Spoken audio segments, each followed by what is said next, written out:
What if I told you a playwright, a bond trader, and a college dropout redesigned the entire FDA?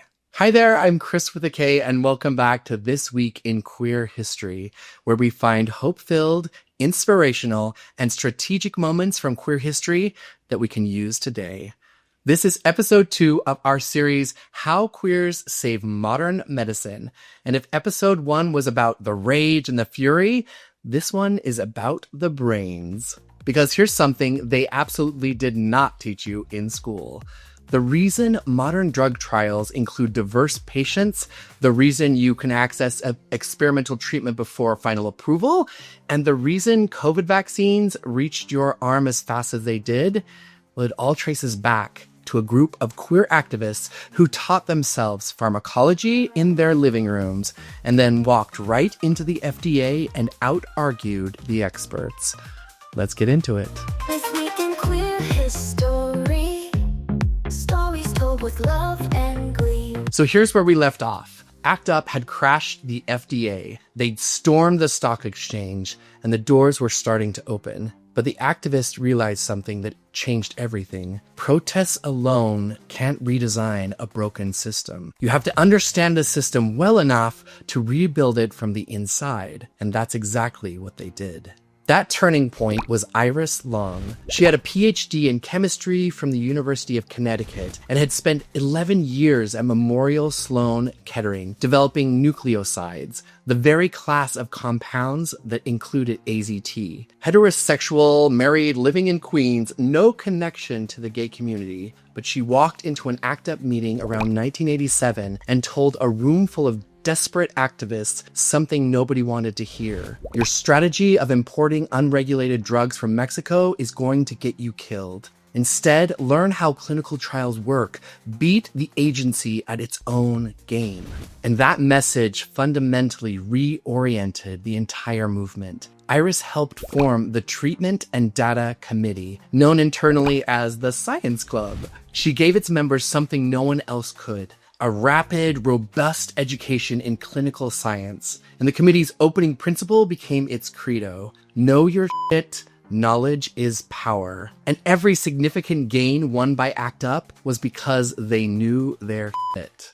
Now here's the lineup of who was in that room. Jim Igoe was a playwright. Mark Harrington had a Harvard humanities degree. Peter Staley was a former bond trader. Spencer Cox was a college dropout who'd studied theater. David Barr was a lawyer. Garance Frank Ruda was just 16 years old. And none of them had formal medical training. And within months, they'd mastered virology, pharmacology, and regulatory procedures well enough to sit across from Anthony Fauci, yes, COVID Fauci, and propose changes that career scientists hadn't imagined. Harrington absorbed the material so fast that Larry Kramer said, right away, Mark digested as by osmosis everything. Within weeks, he had come up with a glossary of AIDS treatment terms. Fauci was reportedly so dazzled by Harrington's brilliance that he tried to hire him. By 1992, Harrington was delivering a keynote speech at the International AIDS Conference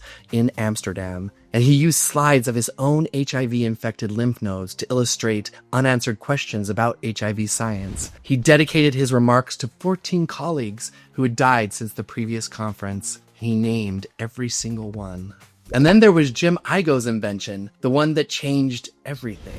In April 1988, Igoe presented a concept called the parallel track. The idea was deceptively simple: allow patients who were ineligible for clinical trials to access experimental drugs outside of those trials while the trials continued. Save lives without compromising the data needed for approval. In June 1989, Fauci publicly endorsed it at the Montreal AIDS Conference, and he hadn't warned the FDA or his other colleagues. This move was borderline insubordinate, but he told the crowd there was a moral obligation to make experimental therapies available earlier. The first drug distributed through the framework was DDL, and over 23,000 people received it before formal approval. Think about that, what that number means.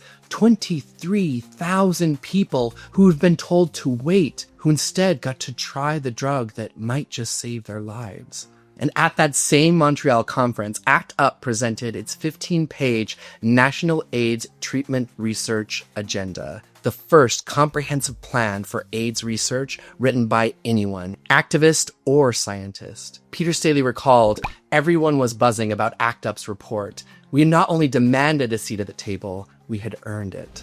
And the policy wins started to cascade. A huge thank you to the members that you see on screen right now. Your support makes this all possible, and it helps me keep digging through archives and sharing the queer history that inspires us. If you'd like to join them, there's a link up above and in the description down below. And if membership isn't in your budget right now, no worries. Subscribing and hitting the bell helps more than you know. Most of all, thank you for being here.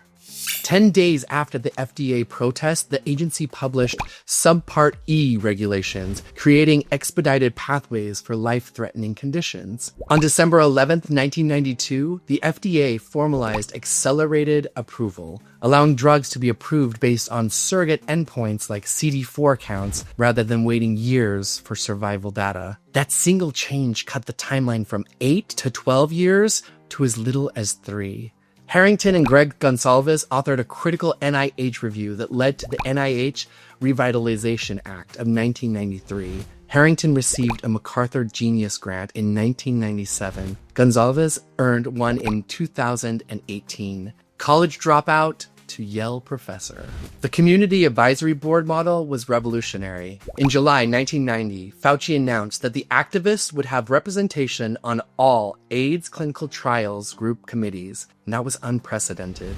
And as he later said, before AIDS and before ACT UP, all experimental medical decisions were made by physicians. Now here's the part that makes this everyone's story. The accelerated approval pathway has been used to approve 278 drugs since 1992, and 85% of those between 2010 and 2020 were for cancer. Herceptin, the breakthrough breast cancer drug, was approved in 1998 through the very pathway these activists created. The National Breast Cancer Coalition explicitly modeled itself on ACT UP. And the COVID-19 Emergency Use Authorization Framework? Yeah, built on parallel track and accelerated approval infrastructure. David Kessler, who finalized accelerated approval in 1992, co-chaired the Biden COVID Advisory Board. Average FDA review times dropped from over 31 months before these reforms to under 10 months today.